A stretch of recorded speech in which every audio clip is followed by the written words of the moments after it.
My name's Nathan. I'm 46 years old. I live in a quiet suburb just outside Portland with my wife, Melanie. From the outside, we probably look like your typical long-married couple. Modest home, 2 kids in college, well-kept lawn, and weekend trips to Target that double as U.S. time. We've been married 17 years. Long enough that the idea of forever didn't feel romantic anymore. It just felt like gravity. That morning, Tuesday, I think it was raining. Nothing dramatic, just the usual slow Oregon drizzle that settles into everything like a second skin. I remember looking out the window above the sink and watching the tiny droplets race down the glass. There was a quiet to the house, the kind that's almost sacred in early hours. The hum of the refrigerator, the click of the gas stove, Melanie's soft footsteps upstairs. It should have been just another ordinary morning. But it wasn't, because the night before something happened. Something small, technically. Something barely 5 seconds long. But it's the kind of moment you feel deep in your gut. Like hearing a subtle crack in the foundation of a house you built with your own hands. Melanie had gone to bed early. Said she was exhausted. I stayed downstairs. I wasn't doing anything important. Just scrolling, flipping channels, half watching a documentary about people who live on cruise ships year-round. I wasn't restless exactly, just unsettled in a way I couldn't name. Around midnight, I got up to head to bed. I passed through the kitchen to refill my water. That's when I saw it, her phone. It was sitting on the counter, screen down, next to her car keys. That alone was unusual. Melanie always brought her phone to bed. She said the white noise app helped her sleep. So I paused. And then it lit up. Just a flash. A single text preview. I didn't even have to touch the phone. The screen lit and faded again in a second. But it was enough. I saw the name, Ryan Work. Not a name I recognized. The message said, "Last night was everything. Still thinking about you. Can't wait for next week. Red heart." That was it. I stood there, alone in the kitchen, glass in hand, staring at a black screen that now felt radioactive. I didn't pick up the phone. I didn't scroll or swipe or try to find more. That one line was enough. It was clean. It was int asterisk mate. It was confident. It didn't read like someone caught in a mistake. It read like someone deep into something. And the worst part? My first instinct wasn't to scream, or storm upstairs, or even cry. My first instinct was to pretend I hadn't seen it. Not because I wanted to protect her, but because I wanted to protect my version of reality. Because if I confronted it, if I said it out loud, it would become permanent. And I wasn't ready for that. Not yet. So I went to bed. She was already asleep, curled on her side, breathing slow and even.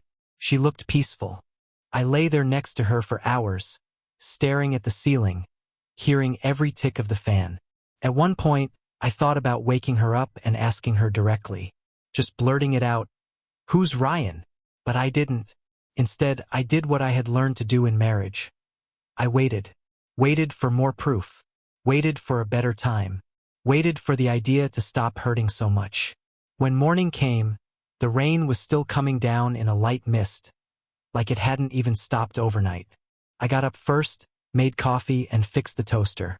She came down in her robe, hair still damp from her shower, and smiled at me like everything was fine. That was the moment. That exact smile. That exact casualness. The way she moved around the kitchen like nothing had changed. She leaned over, kissed me on the cheek, and poured herself coffee. She even hummed while she stirred in cream, like she did every morning. Same playlist, same rhythm, same little habits. But everything was different now because I was different now. She asked if I had a busy day ahead, and I said yeah, probably. I wasn't looking at her. My voice sounded hollow in my own ears, like someone playing the role of husband, but no longer feeling it in his bones. She tilted her head, concerned. "You okay? You seem tense." I said, "Just work stuff." And she nodded like that explained everything. Right there, that's when it hit me. This wasn't a mistake. This wasn't an accidental message from an overeager coworker or some miscommunication. This was something practiced, lived in, This was a woman led at redirecting the conversation before I even finished the question. I watched her sip coffee like she had nothing to answer for. No fear. No panic. Not even avoidance. Just calm. That's when I realized something I'd never let myself consider. This wasn't the first time. This wasn't an affair in its early stages. This wasn't temptation flirted with but not acted on. This was muscle memory. This was a pattern. And all at once, my mind started pulling threads. Every Thursday networking event that went late. Every out-of-town training with no photos, no stories, no receipts. The time she suddenly stopped sharing her calendar with me, saying it was just too cluttered with work stuff. The new wardrobe that didn't match the weather. The phone face down on every surface. The soft but undeniable shift from affectionate to formal. Even her apologies lately had started to feel rehearsed, like customer service scripts, like she was answering complaints, not solving problems. We finished breakfast in silence. I couldn't taste a thing. She kissed my cheek again before heading upstairs to get dressed, and I watched her walk away like I was seeing someone I didn't know anymore. I wanted to say something, anything. I wanted to shout, to accuse, to break the quiet that had become a wall between us. But I didn't, because I already knew. The way she moved, the way she responded to my silence, the way she offered explanations for things I hadn't even asked about. It was all part of the act. An act she'd been perfecting for who knows how long. And me? I had been playing the fool in a story I didn't even realize I was in. I left for work that morning like I always did. Same route, same time. I sat in traffic, staring straight ahead, hands on the wheel, body on autopilot. But my mind was a million miles away, trying to calculate how many lies can exist in a 17-year marriage before it becomes something else entirely. I didn't have an answer. I only had the message, and the quiet, terrible realization that the woman I loved had gotten good at pretending. They say hindsight is 20/20, but I think it's more like 20/80 while it's happening. Blurry enough that you doubt yourself, clear enough that your gut won't shut up. That morning, after seeing that message and watching Melanie act like nothing happened, something cracked open in my brain, and once it cracked, it didn't close. I started noticing everything. Noticing isn't the same as knowing. You can notice a missed call and brush it off. You can notice a different perfume and assume she's just trying something new. But once the seed of suspicion is planted, once you know there's something to notice, it changes the lens on everything. That day at work, I couldn't focus. My job involves client consulting, lots of listening, problem solving, looking calm. But every time I sat across from someone in a meeting, I wasn't thinking about them. I was thinking about Melanie, about her phone, about Ryan work. By lunch, I realized I couldn't remember the last time she let her phone out of her sight before last night. And that's when the memories started lining up, like clues at a crime scene I hadn't realized was mine. First, the trips. Over the past 2 years, Melanie had started going on more business travel. She works in nonprofit management, so the trips made sense on paper. Conferences, partnerships, fundraising events. First, I was proud of her. She was moving up in her field, getting invited to speak, even quoted in some regional news pieces. I supported her. I helped her pack. But then I remembered how it changed. No more itineraries left out on the counter. No more hotel names casually mentioned. I used to drive her to the airport. Now she insisted on taking an Uber, so I wouldn't have to deal with traffic. When she got back, she seemed more relaxed than tired, sun-kissed, energized. She stopped bringing home brochures or little souvenirs like she used to. The stories of the trips were vague, generic. Once, I joked about never seeing her travel receipts anymore. She laughed and said, "Oh, we do everything digitally now. It's all handled internally." Seemed reasonable. I dropped it. Second, her style. Now, let me be clear. I've never been the kind of guy to comment on what my wife wears. Melanie has always had great taste, and she's always been beautiful to me, no matter what. But about a year ago, something changed. She started dressing differently, not just nicer, sharper, too, but in a curated way. She started wearing perfume I didn't recognize. New shoes, expensive accessories. She'd never been into labels before, but suddenly, names like Vince and Aritzia were popping up on tags. She started getting her hair done more frequently, waxing appointments. A teeth whitening kit showed up in the mail one day. Then a new gym membership across town, not the one we used to go to together. I remember once, we were getting ready to go out to dinner with friends, and I said something like, "Wow, you're really dressing up tonight." She smiled, polite but not flattered, and said, "Well, you never notice anymore." That stung. I thought I did notice. I just didn't realize I was supposed to say it every time. I guess someone else had been saying it plenty. Third, her phone. This one hit me hardest. We used to be open with our phones, not snooping but casual. She'd ask me to Google something for her. I'd answer a call on her phone if she was cooking, that kind of thing. But that stopped slowly. One night, about 6 months ago, I reached for her phone to hand it to her, and she lunged for it like I was reaching for a grenade. "Sorry," she said quickly, laughing it off. "Just work stuff. Confidential." It happened again and again. Always face down. Always in her pocket. Always low battery, when I'd ask why it wasn't charging next to mine anymore. At some point, she changed her passcode. She used to joke that I knew her passwords better than she did. Now I didn't know a single one. And I didn't ask. Because I didn't want to look like the paranoid husband. Because I still wanted to believe this was something small. Something explainable. But it wasn't. Because the distance between us had grown thick and quiet. Not cold, just clinical. Like we were roommates who got along really well, but never reached for each other in the dark anymore. We still had date nights. Still cooked dinner together. Still went to family events. But I was starting to realize all of it had a script. And Melanie? She knew her lines by heart. What really got me, though, was the look she'd started giving me when I brought up anything emotional.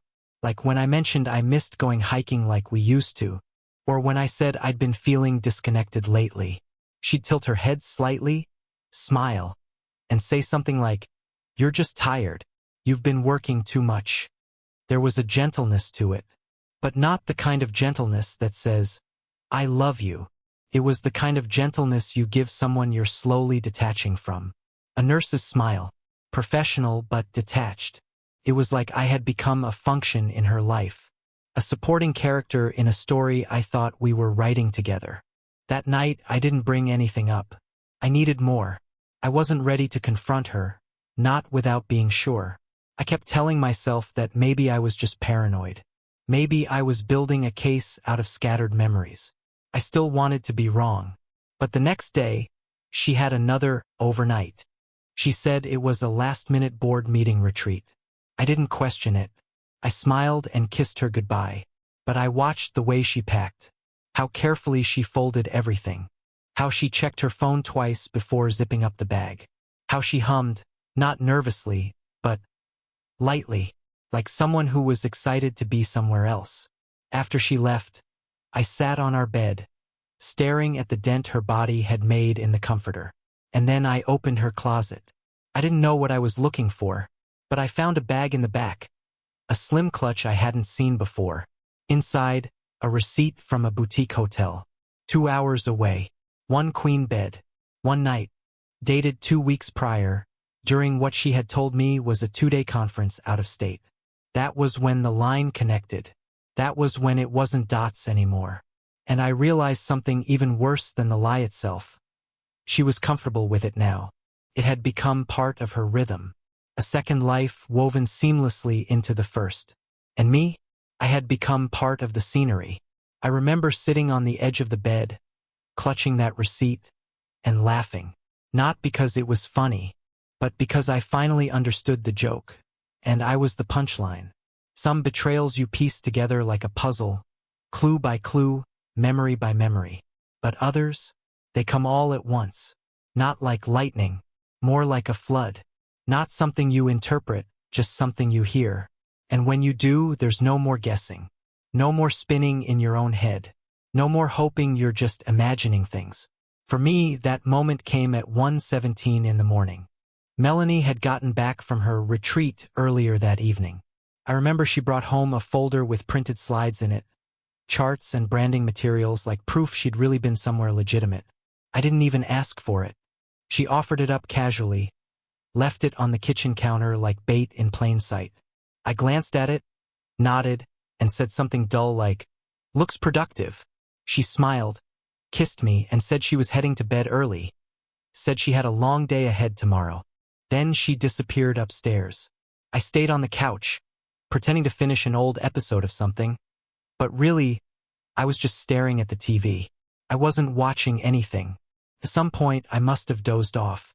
Not deep sleep, just that hazy, heavy-lidded state where you're still vaguely aware of the room around you. I woke up to the sound of water running. The bathroom downstairs. Just a short burst. Then footsteps, light, barefoot, moving across the hardwood back and forth like pacing. I stayed still. Not intentionally. I just didn't know what else to do. That's when I heard her voice. Melanie. She was talking to herself. I don't think she realized she was doing it out loud. I don't think she thought anyone could hear. I had never heard her speak that way before. No filter, no audience, no edits.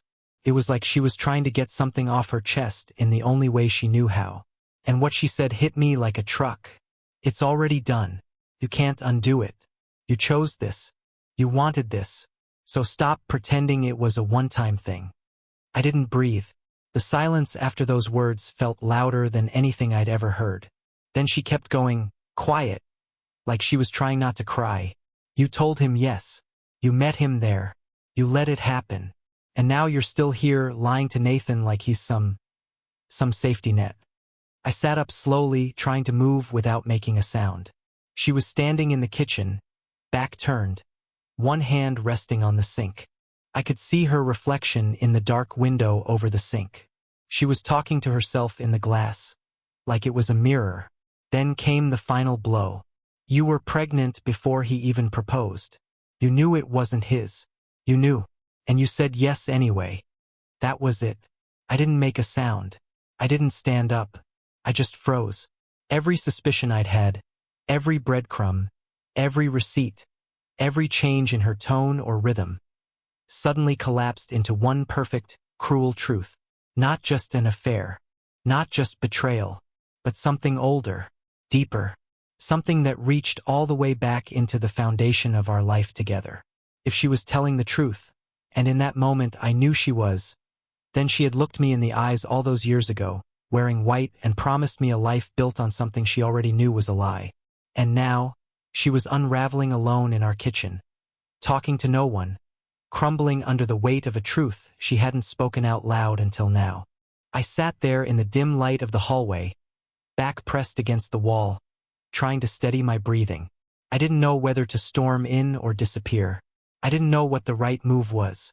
All I knew was that the moment I stepped into that kitchen, the silence would end. The pretending would end. And our life, the version I thought I was living, would officially be over. So I didn't move. I listened. Melanie leaned over the counter, her hands gripping the edge like it was keeping her upright. She didn't say anything else. Just stood there, breathing hard, trying to pull herself together. After a few minutes, she opened the fridge, grabbed a bottle of water, and tiptoed upstairs. And just like that, she was gone again. I stayed where I was for at least another 10 minutes. Long enough to hear the bedroom door click shut. Long enough to feel the chill in the air settle into my bones. I wasn't shocked, not really. I think I had known for a while. But hearing it from her mouth made it real. Undeniable. Permanent. The lie had a voice now. A sound. A timestamp. And it had history. I kept thinking back to that time in our first year of marriage when she had a breakdown over a paternity test ad in a magazine. I remember asking what was wrong. And she just said, "Something's hit you weird. That's all." I didn't press.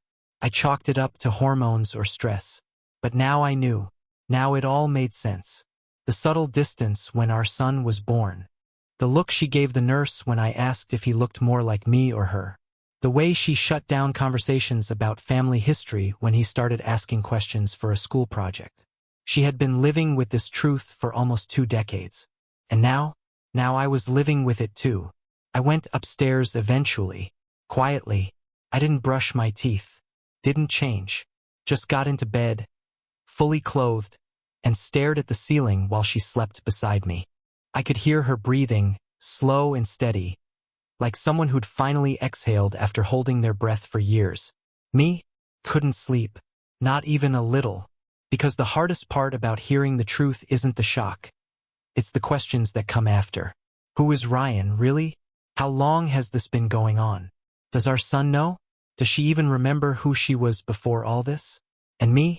What does it make me, if I've been living a lie and didn't see it until now? I didn't have any answers. But I knew this, whatever came next, I wasn't just guessing anymore. The doubt was over. The proof had spoken. And now there was no going back. After overhearing what I did that night, I stopped sleeping properly.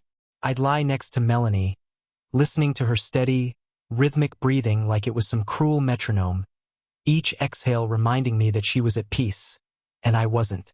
Not even close. I went through the next few days pretending, nodding at work Zoom calls, making small talk at the grocery store, even texting our kids like nothing had changed. But everything had changed, because now it wasn't just suspicion. It wasn't a maybe. It wasn't something I could push down anymore. I had heard the words come out of her own mouth. Not to me, not as a confession, but alone, when no one was supposed to be listening. That's what made it real. That's what made it final. Still, part of me, some stubborn, half-broken part, wanted to see it in writing. Something that couldn't be explained away or softened with a carefully curated apology. I wasn't going to go digging through her phone. That felt like war. But the house? The house was mine too. And I had every right to know the truth that had apparently been living under my roof for years. So one evening, while she was out running errands, Trader Joe's and a stop at the co-op, she said, I went looking. Not in a frenzy. Not with shaking hands or a wild stare. I was calm, ice cold, detached, like an archaeologist looking for an artifact I already knew existed. I started with the hall closet, the one we used to call the catch-all. Over the years, it had become a graveyard of old tax forms, mismatched photo albums, kids' report cards, and unopened mail we never got around to sorting. It was the kind of place people forget about until they need something obscure. Near the bottom, buried under a box of outdated Christmas decorations, I found an old accordion file folder labeled in Melanie's handwriting, Personal, Early Years. I sat down on the floor right there in the hallway and opened it. At first, it was harmless enough: old birthday cards, college essays, a dried corsage from a high school dance. Then, somewhere in the middle was a sealed envelope, yellowed with time. No postage, just a name in thick black ink. Kevin. No last name. Just that. The handwriting was rough, definitely not Melanie's. The paper was folded in thirds, tucked carefully inside a cheap envelope. I stared at it for a few seconds, suddenly aware that this moment might change everything I thought I knew. Then I opened it. The letter wasn't long, but it didn't need to be. Mel, I'm not proud of what we did. I know it was reckless, but I also know what we felt was real, even if we couldn't live it out in the open. When you told me you were pregnant, I panicked. I didn't want to ruin your life. And when you said Nathan was ready to marry you, I knew what you needed from me. So here it is. I'm stepping back. I won't call. I won't show up. I'll disappear. You deserve a clean slate. The kid deserves stability. And if that means being written out of the story, so be it. Just don't forget that I loved you. Kay. I read it 3 times. Then a 4th. Felt surreal. Like reading a letter from the villain of your story, only to find out they were never trying to hurt you, just trying to vanish cleanly. I leaned back against the wall, staring at the ceiling, letting it wash over me. Not just the betrayal, not just the lie, but the time. This letter was old, nearly 2 decades by the looks of it, and yet it had been sitting in our house, quietly holding the truth, while I kissed scraped knees, paid tuition bills, made pancakes on Sunday mornings. While I poured everything I had into a life that was built on a decision I never got to be part of. I thought that would be the end of it, that I'd found the worst of it. But there was more. Tucked behind the letter, in a smaller manila envelope, was a photo. One single photo, printed on glossy paper, creased in the corner. It was Melanie, and a man I didn't recognize. They were standing outside what looked like a roadside motel, rundown, cheap, the kind of place you pay cash for. There was a hand-painted sign in the background that read Sierra Pines Inn, with a half-burned-out neon vacancy light.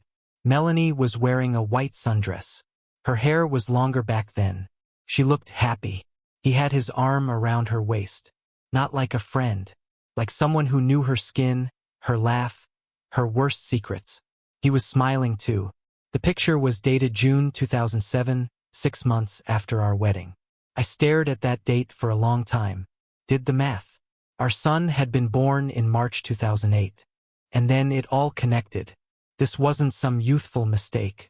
This wasn't before us. This was during. This was while I was busy writing vows and planning honeymoons. This was while I was standing in a rented tuxedo, telling her I'd love her forever. She had just come back from that motel. I don't remember standing up. I don't remember putting everything back into the folder. I don't even remember walking to the garage. But the next thing I knew, I was sitting in the car, engine off, gripping the steering wheel like it might fly away if I let go. I stayed there for almost an hour. The anger didn't come right away. That's what surprised me. It wasn't rage. It wasn't screaming. It was just this slow, hollow ache.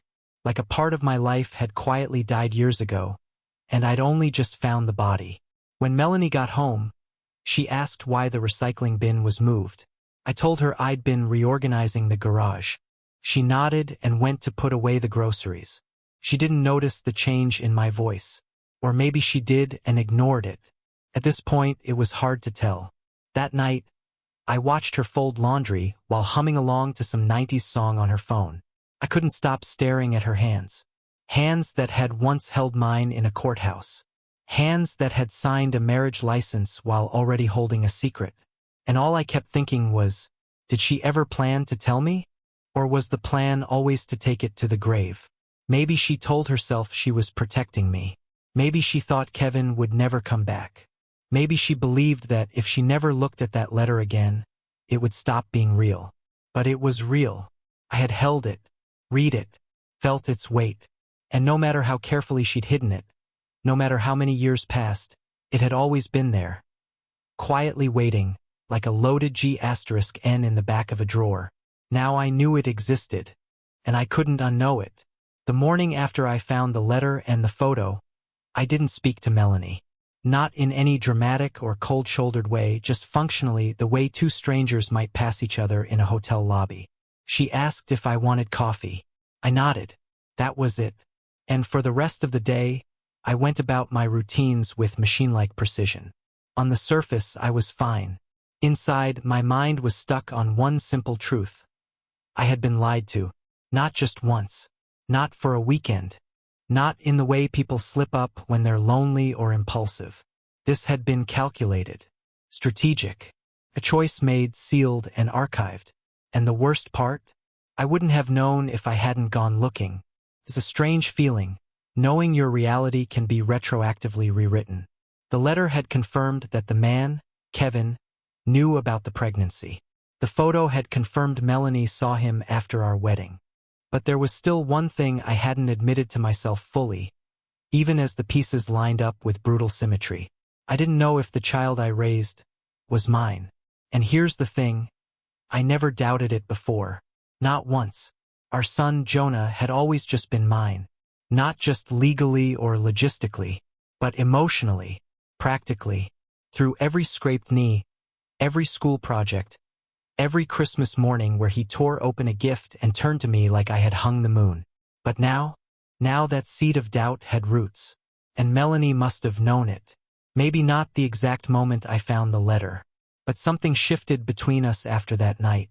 She started hovering. Watching me more closely, offering little reassurances like she was trying to cast a spell she couldn't quite finish. That Friday evening, after dinner, she sat across from me at the table. No music, no TV. Just the hum of the dishwasher behind her and the tension so thick I could feel it pressing against my ribs. She reached into her purse and pulled out an envelope. It wasn't sealed, just folded over at the top. Plain, white, heavy. I didn't say anything. She placed it in front of me gently, like it was fragile, like it might explode if dropped. "What's this?" I asked, already knowing. She looked down. "I did the test," she said. "Years ago, when Jonah was still little." My mouth went dry. "You never told me." She nodded. "I didn't know how. I didn't even know if I'd ever show it to you. But I kept it. I've had it all this time." I stared at the envelope. I could see the edges of a lab report peeking out. A barcode. A date. The corners of official language. It was right there. The answer to the question I hadn't even wanted to ask. "I haven't opened it," she said. That made me look up. "What?" "I couldn't," she said. "I thought about it so many times. But every time I got close, I couldn't bring myself to do it." "Why?" I asked, though part of me already understood. "Because I was afraid," she whispered. "Afraid it would change how I looked at him. Or at you. Or at myself." I stared at the envelope again. It was right there. After everything. The lies, the photos, the late-night conversations with herself. Here was the chance to get a clean, sharp answer.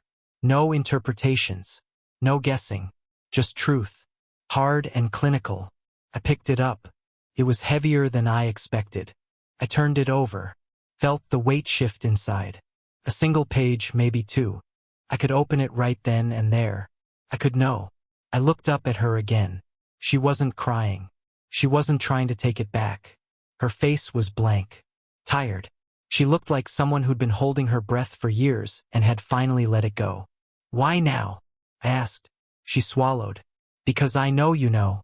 Or at least, suspect. And I thought if you were going to walk away, you deserved the full picture." I sat there for a long time. Long enough for the dishwasher to finish and beep. Long enough for her to quietly get up and walk out of the room without me noticing. I stayed at the table, alone with the envelope. And I thought about what it would mean. If I opened it and the test said Jonah wasn't mine, then what? Would I see him differently?